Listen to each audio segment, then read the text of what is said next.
ഇവിടെ വന്ന് കയറിയിരിക്കല്ലേ കുറെ ഭൂതങ്ങൾ.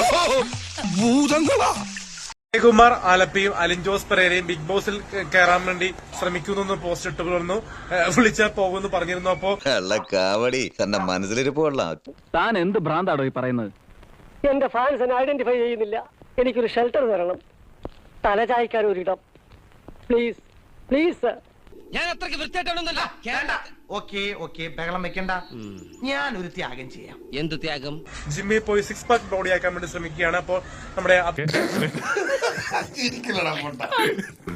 അളിയനൊന്നും ഭയന്നുമില്ലേ? 6 പാക്ക് ബോഡി ആക്കാൻ വേണ്ടി ശ്രമിക്കുകയാണ്. അപ്പോൾ നമ്മുടെ അഭിലാഷ് ആട്ടയുണ്ട്. ആഞ്ജനേയ സ്വാമി, മനുഷ്യനാണോടാ നീയൊക്കെ?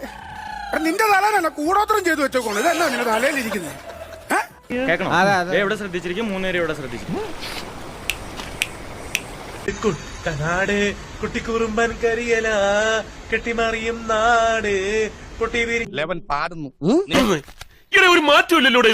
നിങ്ങളോട് എനിക്കൊരു ദേഷ്യമില്ല. വിവരമില്ലായ്മ ഒരു കുറ്റമല്ലല്ലോ. അതെ, ഞാൻ ജിമ്മാണ്, നല്ല ബോഡിയാണ്. എന്നെയും കൂടി കേട്ടണേ ബിഗ് ബോസിൽ. പിന്നെ വിളിച്ച പോലെ അതിനല്ലേ ഞാൻ ജിമ്മിൽ പോയി ഇങ്ങനെ ജിമ്മായിട്ട് നിൽക്കണത്. ഒരു കുതിരപ്പുറത്ത് 2 കഴുതകൾ, അപൂർവ കാഴ്ചയാ. പുലയാടി മോനെ, ഞാൻ വെറും ആണെന്ന് കരുതിയാടാ നീ.